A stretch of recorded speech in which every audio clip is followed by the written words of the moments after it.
I tell you, time will come. You will see one of your friend is sitting as Chief Justice, one as Attorney General. Inshallah.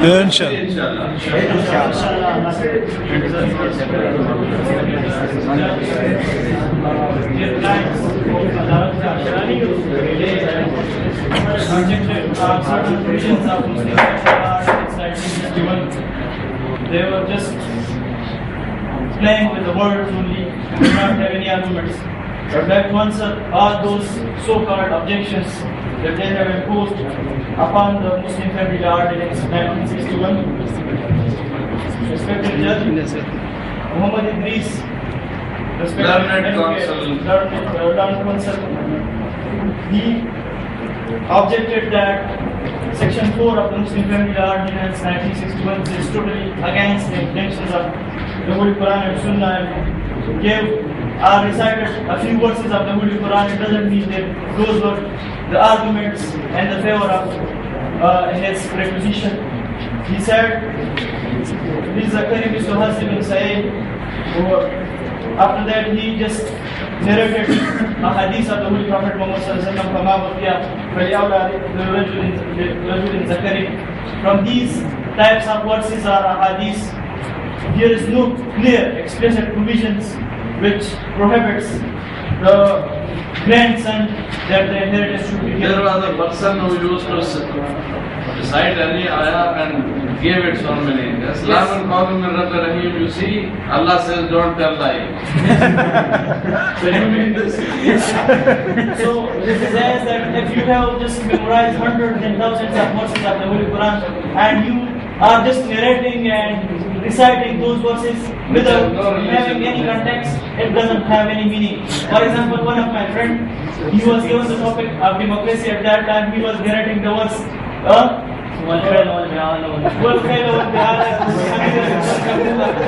So, if you are just reciting the verses of wuzu or namaz and the issues of banking or something like that, then does not have any context. So, banking is based upon right and after. Yes. Sir, they say that according to Muslim Family Ordinance that is against Islam, and they say that the grandson should be deprived. By asking the important question that if you are depriving the grandson, what should be given to him? He will have so many economic problems. And not only to the grandson is your own blood. If you are depriving him, in the Holy Quran, Allah subhanahu wa ta'ala said that that whenever there is the distribution of inheritance and the neighbors, the orphans and other people comes over here, do not deprive them. If the Holy Quran just give inheritance to the neighbors and to the orphans of those people who are not your blood, why not to give it to your own grandson?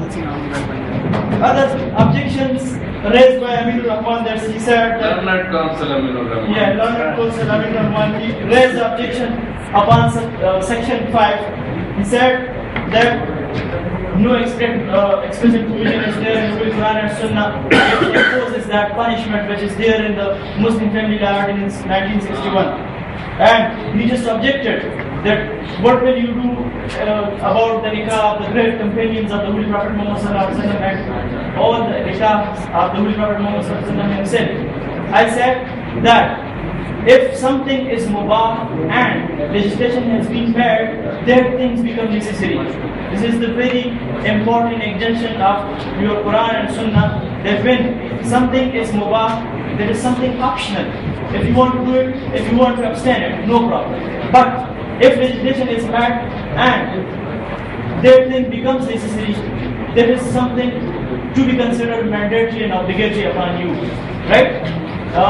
The great book of Imam Maududi, Islami Riyasat, he has just narrated one hadith and said that the Holy Prophet Muhammad gave a very good example in that hadith. That for example, if a horse is bound over here and there is a string or rassi, something like that, 200 yards. मैं बताऊंगा कि एक घोड़ा किसी ने बांधा है और 200 गज की रस्सी है. अभी ये घोड़ा जो है, it is totally free. If it wants to jump, wants to sit, stand, eat or whatever he wants, he can do it. But when that horse reaches to that extent, which is 200 yards, after that he cannot do anything. It means the sphere or the circle that horse is wandering here and there, that is the ground of mubahat. So at that time, in these mubahat, you can make the legislation. But if mubah thing would be optional, but if the legislation has been made, it means there is something to be necessary. I say that the legislation of marriage is really, that was not something mandatory at the time of the Holy Prophet Muhammad Sallallahu Alaihi Wasallam and his great companions. But when legislation has been made, and it is made as a law in this country, which is made in the name of Islam, it means there is something to be necessary. So many arguments he said, but the time does not permit me. He said that the legislation would be considered as an embargo upon the free performance of nikah. I said that this is not embargo, there would be really a record. Nikah is nothing but a great social high status contract. The Holy Quran says, and from the express provisions of the Quran and Sunnah says that whenever you want to do a contract with somebody, you will have to write it down.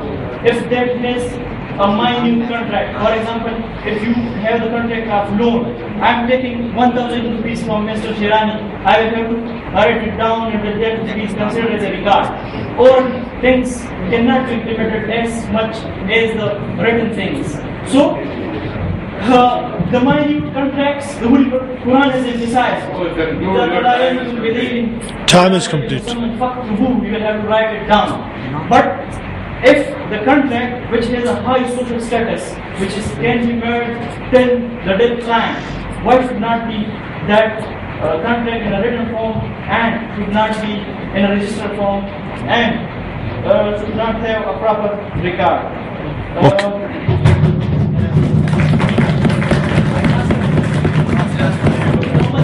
Said about polygamy, he objected that this provision.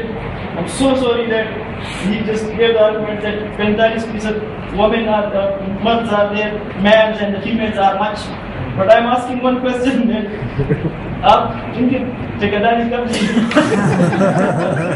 This is not the pertinent question. So you sit down.